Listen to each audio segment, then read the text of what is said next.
See the full animated short at playoverwatch.com. Tempo Storm are one game away from beating Gale Force eSports, getting revenge for the only team that was able to take them out in Part 1, making 2 members of Gale Force eSports shave their heads, and maybe, yeah, most importantly, qualifying for the mid-season brawl, joining the likes of Fnatic, L5, Conbox, SEA, and Nomiya. It is, they can taste it. They're so close. When you put it that way, this game is that much more exciting, right? You know, yeah. It's not just the mid-season brawl. That's pretty cool, but you know, Tempo Storm's still comfortable. They got another game to flex it, but when you're like, we're going to have heads shaved at the end of this because bets are going to be lost, that is when it gets juicy, and not a better place to take it for game number 4. It's going to be chosen by Tempo Storm, but both of these teams adore Towers of Doom. I'm ready. I love when we get maps where both teams feel really comfortable. I think that's one of the most exciting. Like, you know, because when we see like, well, this team can't play it that well, like Niventic, you know, Battlefield, and if they play somebody who's poor on it and they get the win, you're like, that's good. That's awesome that you still have the strength on that map. But when you see both teams feel very, very comfortable when it's their #1 priority, that's when you get crazy meta-breaking strats. I will say, Tempo has not looked as strong on Towers of Doom lately. You are correct. As they had in Part 1. They lost to Superstars there. They were outdrafted. They had a lot of trouble dealing with the Lunara damage. And they nearly lost to No Tomorrow there. That was where No Tomorrow had their best performance versus Tempo. So maybe, although it is chosen by Tempo Storm, this is a place where we could say, let's take it to Game 5. Yeah, it could very much be it. And again, Gale Force is just so good on this map. They were the first to kind of bring in that major global, at least in North America, 2 Towers of Doom. They would just bank on Brightwing Falstad all day, and now they've got the Zagara in their arsenal. Does that come out here in this game? I don't know. The draft for these two, because their playstyles are kind of identical and the maps are identical, it gets a little weird, and it's kind of cool to see it play out. I think we can bank on another Abathur ban from somebody. Yes. Global focus. Abathur, Falstad, Greymane are all going to be a really big deal, but then past that point, you know, how big are the globals? Do we see 3 picked up again by Tempo Storm? I feel like after that last game, maybe at least 1. It's a different objective, to be sure. Yeah. It's a lot more focus on where can you be? Can you be at the warheads exactly when they spawn? Whereas here, you have to take the time to channel the altars. There's a lot less sometimes. There's only just 1 altar phase where you're forced to 5v5 battle. So I don't know if we'll see 3. Tempo Storm make that level of commitment to globals, but you know, maybe they like that strategy so much they're ready to put a ring on it. I don't know yet. We'll find out this game. We will find out, Gilly. Oh, man. All the single strategies. That's what we're looking for. The new Barak ban here from GFE. Is it going to be this Abathur you said from Tempo Storm? I believe. Believe in the bug. They could go for the Falstad. What if the Greymane banned? They could for the Greymane, and they could for the Zag. I feel like Zagara actually is out of the question unless they really start, except for the second ban phase, at least for the first one. No, my gosh, as I say that, they hover. They hover. The reason I thought they switched. The reason why Zag doesn't make sense as a first, but it does as a second, is because we've only seen Zagara on Braxis for Gale Force eSports be successful, and then we saw Tempo Storm already able to take them out on Kurstalo when they don't have it on Braxis holdout. It's not nearly as effective. They did B-step with Zagara on Towers on Friday. They did. I just feel like Tempo Storm has already shown to be kind of a level up on the Zagara play where everybody else in North America doesn't get it totally, and Gale Force does. So on a map where it's less dominant, it makes sense to wait and see if it becomes a real global battle and then ban it later. Yeah, and the way in which Gale Force eSports won with Zagara was still to have Abathur too. So they're still negating that strategy somewhat. Gale Force just going to get Dahaka instead. Going with the Dahaka, interesting, especially when they have such good players on the Falstad and, you know, and the Zag. We just talk about globals all day, really, until they get out of the way. Is the fact that, you know, Mike Udall is so impactful on the Falstad. He's very, very good with it. He's one of my favorite heroes to watch him play on. And so I would have liked to maybe see that a bit more, but he is a riskier pick, especially when a Zeratul and Song could be picked up for Tempo here. I wondered if they were going to get Greymane, given that Abathur was gone, but still important to Tempo Storm to have Greymane. What do they add to this? Do they want their warrior? I would like to see support? I would like to see a support, ideally. But we also have a very low priority of Uther kind of in general. It would only be Malfurion, it seems like. Yeah, I think Towers to Tempo generally leaves support until later on, unless they're going to get Malfurion right here. Later on, it could get Karazim, but yeah, they do want Malfurion, so they'll pick it up in this rotation. So now do we see any change for Gale Force when it comes to supports? I'm going to say doubt it, just based on the fact that, you know, Akaface, he's been playing less conventional supports in general. He's sticking to the global Brightwing whenever he can get his hands on it and it fits the comp, and then other times it's going to be the Lieutenant Morales hanging out there and back.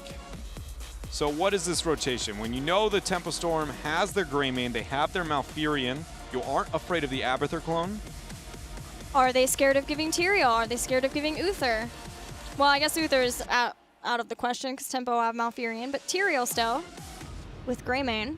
Yeah, that's, but even then, it shows this Gale Force. The reason why I talked about it, Uther would be lower just because Akaface, you know, he's kind of not had that priority. So then if they don't pick a support, what do they take? The Tyrael is one I kind of like. I don't like it so much with the Dahaka, but I do like denying it from Tempo Storm. Do they want Zeratul? False Uther. Uther. So he does take it. Man, I love that. I love that. That was one of our more ideal rotations. I just didn't think Gale Force would do it. Because again, they've been pushing Akaface's priority so very low. There goes the Zag ban I was talking about before. Makes a lot more sense there. And now Gale Force, what do you rid of? What warrior do you not want to see? 60% win rate there on the Uther. Nice. Yeah, he is doing well so far in HGC North America. I would think this would be a Tyrael ban.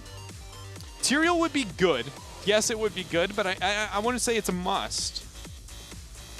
I'm trying to figure out if there's something else they can fear, you know? I'm always down for the Tyrael. And when Uther, Greymane, and Tyrael are in the meta, I'm always ready to get rid of Tyrael or pick them up. Other things that come to mind for Tempo Storm on Towers of Doom, maybe Zeratul or Valera. But like, yeah. If they want Psalm to Shark. I'm giving options for who they want to ban, who they don't want to deal with. I completely agree. Yeah. I know you're just throwing out the ideas. It's just sometimes it's just trying to figure out where they're going to go. Like Zarya, I never would have thought that. I did not think that either. I would not one time on this map in this type of comp been like, yeah, Zarya is a thing. Okay. Do Tempo pair Tyrael with Greymane? I feel like either Fury or Cattle plays Tyrael, and we've seen some play from either one of it, but it does sometimes feel like the Sanctifications are more impactful when Cattle play them. Yeah, I think I agree with you there. I do remember one of them definitely being way better with Sanctifications, and I think it was Cattle. They're going to take both. They take the Zeratul and the Tyrael. So that does put Greymane played by Cattle. Yeah, and Tyrael played by Fury. So now, Gale Force, you got a sense of what you can expect from Tempo Storm's draft. They've got all the norm. You ban the Zarya over the Tyrael. What is the answer? And with Zeratul removed, the normal answer to Tyrael, you got about nothing here. Gust, you're hoping your Gust is good. Yeah, you're hoping your Gust is the fraction before Sanct ends up hitting the floor. I want to see a D-shield target. A really good one. But that would commit to team fighting for Gale Force. And again, that's not what they do. They've been playing more niche compositions, so that would be something more of like a Medivh Divine Storm style play, right? They've never done that before, but they play that style compositions, the very one-off. Cassia? Cassia Muradin. Well, the Muradin is standard for them. All right. Only one blind existing on their side, out of Cassia herself. Tempo Storm's draft is so intimidating. So very powerful. There's about no last pick that I dislike at all. The biggest thing is that they don't have a global, but they have that Zeratul to kind of remain in the lane. So anything else that could help with the pressure on the macro, but then commit to those team fights and is still going to be a backliner. Does anything really majorly stand out? No, it's Cawthon. So Li Ming was one thing. Bala, Tychus.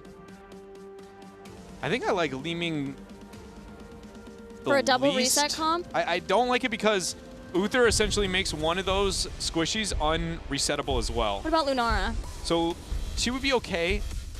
She would be pretty good. I'm not overly sold on Lunara. That was not what I expected. Oh, who? That changes everything. So a double warrior even with the Zeratul. We touched up a lot on how you don't typically want the double warrior with Zeratul just because you never really kill anything. You have a lot of lockdown, but you can't secure any kills. It's all going to be up to Greymane. But they also have a Sanctification, which lets Greymane have 3 seconds of do whatever I want time, and usually somebody dies during that time.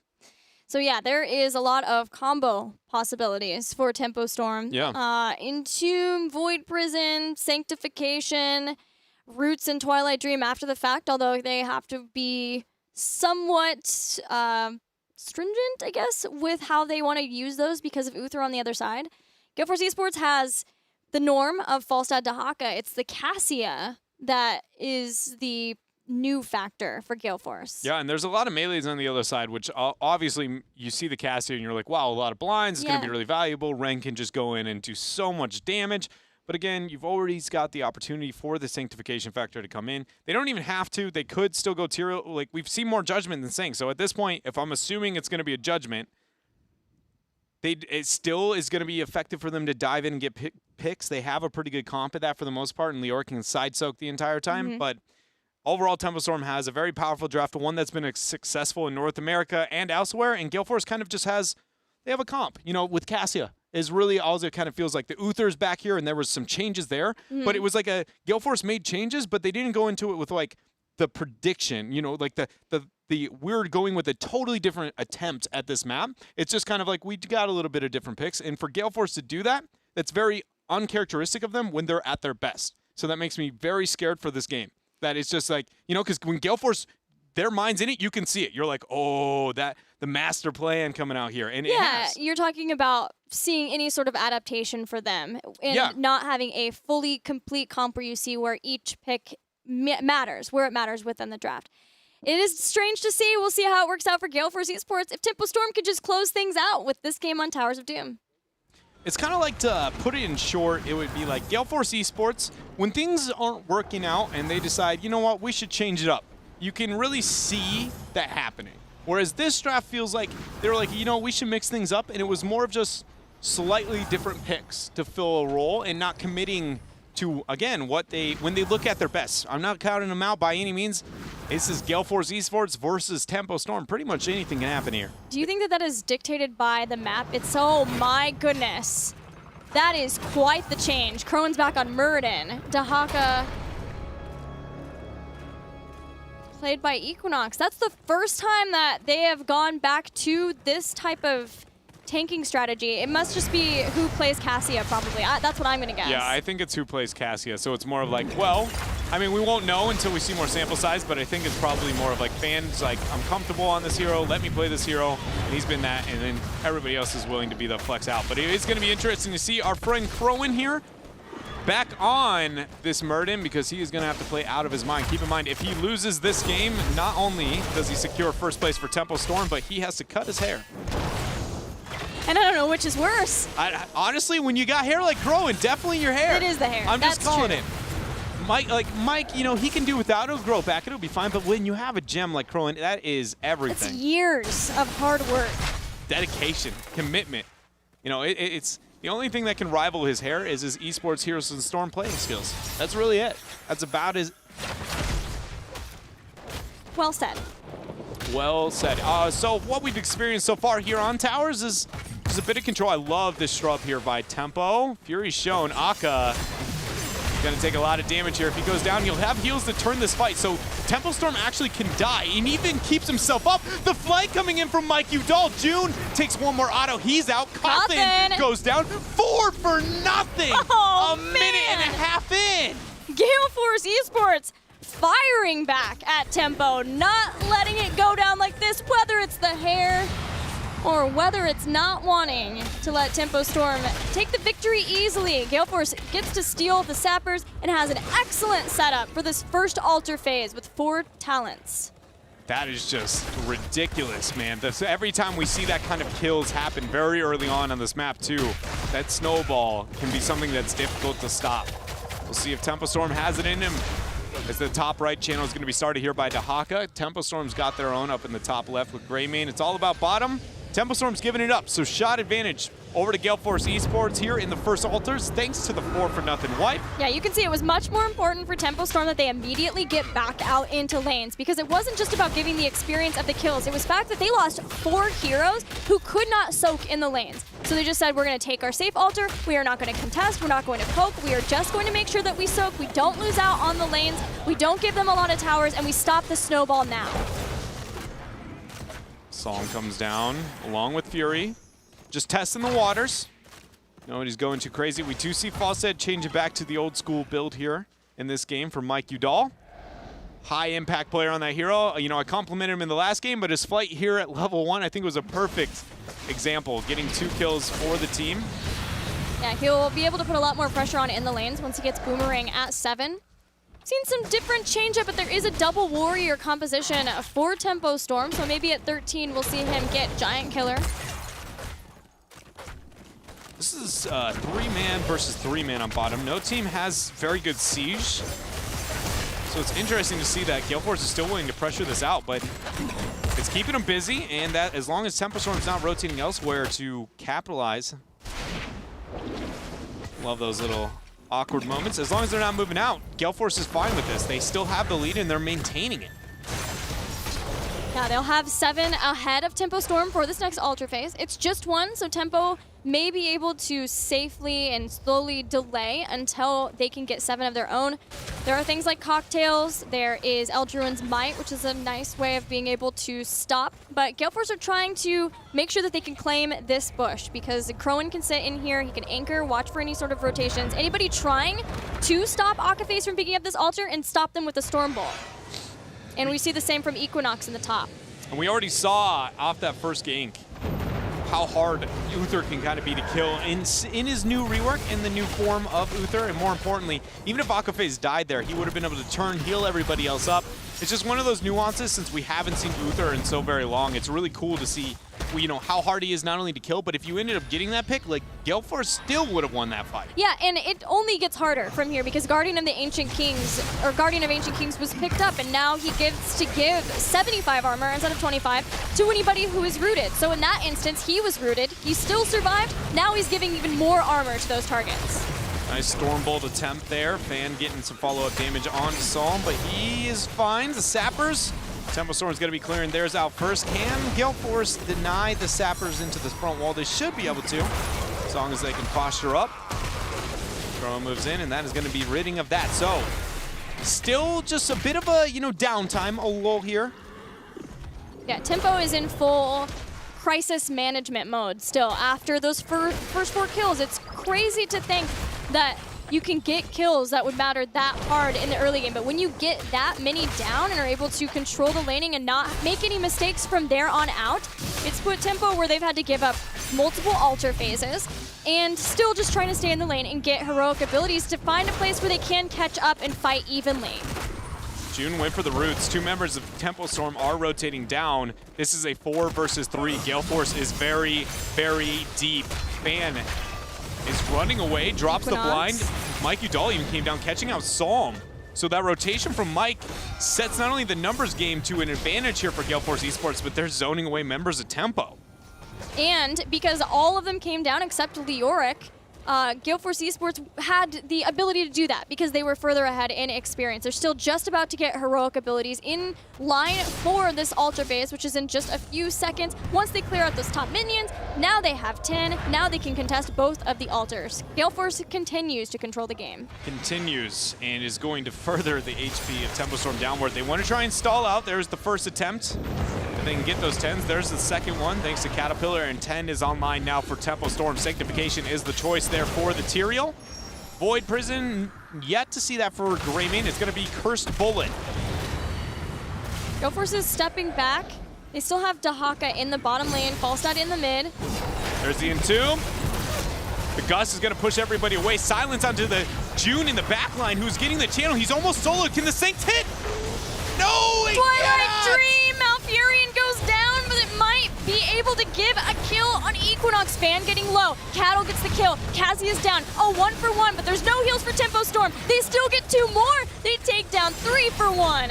And they get the drag, but no kill to be obtained. Tempo Storm has found themselves back in this game, at least when it comes to the experience. They're down and still struggling when it comes to the HP on their core, but they are fine now. When looking at those talent tiers, painting the map blue, open up some of the map here, and finally control Gale Force, as Gale Force has been manipulating them in the first 7 minutes here. Incredible patience from Tempo Storm to wait until that point to fight. Nobody got picked out. They left Leoric in the top. They just tried as hard as they could to find the one place they could catch up. They did try to fight one time before heroic abilities for Gale Force eSports, but awesome control for them and just patience, even though they were that far down. Yeah, one really cool thing as well is the fact that Fury actually had his sanctification interrupted early on and then was able to use it later on. It wasn't the most impactful in the world, but what I'm trying to say is that Tempo Storm was able to do that kiting and all that outplay in that team fight itself, even without using one of their most impactful heroics. They were that successful in that fight. So and losing their support early on. Yeah, what that means for the rest of this game for Gale Force, I don't know yet, but that team fight has got to put some fear into their mentality. The fact that Sanctit wasn't even really needed for that fight to go that well. The Entomb's there, the drag is a response. No burrow left. Looks like we're gonna lose ourselves in Equinox here. Gale Force losing another member right as the altar spawns on bottom. Starting to see from Gale Force eSports something that has plagued Tempo Storm before, and that's when you get ahead on Towers of Doom, but then you start to make a couple mistakes here and there that are capitalized very well on by the other team, and you start to lose stagger deaths trying to get back into it. Gale Force eSports just needs to take a breather, hold on for a second. They're still ahead in core health, catch up in experience, but importantly, stop losing these stagger deaths of people who are trying to soak by themselves. Here's another one. Crowan gets caught, but this is Murden. Can he get away? They're trying to bring him down. He has no dwarf toss. The proc there from the 13. The Entomb comes out. There's the lightning ball. A lot of reverse damage. Fan is actually out DPSing. Crowan survived, and it looks like Gale Force is now questioning if they want to take this fight. They did lose their Falstad though, so that'll have to be the end of that. Tempo Storm continues to climb ahead of Gale Force in this mid-game. Almost caught up in core health too. Almost caught up, but not quite yet. Falstad back online in 5 seconds. Invade over the camp here is going to be Tempo Storm as they move in. Fan and Crowan, the only ones onto the point. Uther over the wall, but that is not where Uther wants to be. This is going to be very risky for Gale Force, but they're committing. Equinox comes in through the burrow. Saint. Twilight Dream, Silence, Dahaka's taken out. Mike using Gus, but Akaface is caught in the middle of the action. He uses Divine Shield on himself. He and Fury now is going, or Fan will be caught in between a lot of the members of Tempo Storm, and Akaface gets brought down. The Sapper's stolen. Gale Force eSports in shambles now in the mid-game of Towers of Doom. Just absolutely dominating these team fights with their composition. Just almost no hope, really. And, you know, we're going to take another look at that last team fight, if you want to call it that. I call it the Tempo Storm just slaughtering GFE. I like the initiation attempt, diving to the backline, but the Saint. I take back everything I said. The sanctification was ridiculous. Yeah, and I think maybe now you guys at home can understand why I love sanctification so much and talk about it so much. It is the second best heroic in the game behind Void. It is way too good. And Tempo had that too. Yes. Tempo Storm encroaching on 16 talents, and it's the triple altar phase. Things are rough for Gale Force eSports in this game. They have to win to stay alive in the series. The shots move over. 4 more, 20 left. 28 for Gale Force, 24 now. Can they get the delay as Fan starts the channel? There's the first. Udall is here to join. Tempo want to wait until they have Sanctification in 10 seconds. Twilight Dream's here, 12 seconds until Void Prison 2, but Dahaka shows up. Fury's in trouble, he got Cleanse! He got the Cleanse, and he doesn't have Sanctification for 3 more seconds. Psalm has done so much damage, forcing the D-Shield onto Mike Udall. Entomb whiffs, but it traps him. Baited and outsmarted? I believe so. Uther goes down, but the healing is going to be there for now. Gale Force. Just not even standing a chance, it feels like, every time an initiation happens from Tempo. The biggest chance for Gale Force is that they are still ahead in core health. If at any point they can start to turn these fights around, then the magic can happen. It just comes down to if Gale Force figures out how to win team fights. How do they do it? It's hard with such high impact heroics. Maybe they can catch tempo after using like bait out things like Void Prison, Sank, Twilight Dream, and then collapse from there. Yeah, so it's either baiting heroics, or I think another one is looking to pick Leoric. And I know that sounds really weird, but one thing you've got to consider is that for every kill that goes in both directions with this 2-level lead, Gale Force gains more in experience for every kill than Tempo Storm does, but based on the underdog mechanic that we have in the game. Hold on a minute. This boss is scouted. I don't think there's any way Gale Force does anything about it. 4 more shots. All right, so now 20 to 16 when it comes to the core health. But if you trade those, you get a pick on Leo. He's usually out in his own and can be a vulnerable target if you catch him. Not pop any heroics or anything, but just look for that pick. Get that experience trade, even if it's 1-for-1 in the downtime, and then try and make up for that experience as best as they possibly can. Get that same talent here. Mike, Sum's there. Fury is too. Dead. Gus away at Fury. No way. He survives. That fast rotation from the team to keep him alive. Good cleanse coming out from June, allowing Psalm to teleport on out. 16 still not here for GFE. Dahaka and Falstad looking to get that soak. There it is. And they have got it. What can they do with it? Can they win this fight? They need to win a fight because things have been so dominant for Tempo in the last 3 initiations, and we'll find out as 2 more altars reside here in mid and bottom. Gale Force really wanted to take that bell tower back, but alas, they could not. Now Equinox and Mike Buto are trapped in the rest of the team, but they do take out Cattle. Sanctification dropped as well, so these are things that are starting to be used for Tempo Storm, where Gale Force might have a chance. They still have all 5 of their heroes up. June off on his own because he was capturing that bottom bell tower. Mike Udall is going to be there for the zone. Psalm flanking on the backline. Akka starts the channel. Interrupt 1 completed. Zoning route as the Bird and the Malfurion are still fighting. Akaface, another interrupt onto that channel. Leoric's almost back from the dead. Crone getting zoned out. June is just in the 1-versus-1 with Mike. He cannot win it, and he's almost dead. There's a Void and a Gust. Void and Gust. Void hitting 3. Tempo Storm trying to get and separate apart. He does with Holy Ground, while Cawthon still throws out whatever damage he can, but he's fairly low. He had been separated away from June. Falstad finally taken out. Tyrael comes in with the bomb. It nearly brings down Akka and Gale Force. Tempo Storm should be able to clean up. And Akaface trying to keep Fan alive as long as he possibly can. He's doing his best with that devotion. Crowan healing himself up as well. Psalm goes in to try and finish the deal, but the blind is a bit too much for a couple of moments. Fan ends up falling 4 versus 2 here onto this bottom bell tower, and in the end, Gale Force falls behind. Tempo Storm still dominant performance. 5 more shots over to the core, 16 to 10. Gale Force has to find an answer. I can't believe how long June stayed alive. Which was the entire time. He's still alive, but I can't believe he stayed alive. Really good play. He drew so many resources out of the Falstad too, because Falstad does win that 1-versus-1, but he could bait him away, allowing it to where Falstad never was effective. He got 1 Gust in the whole fight, later was killed.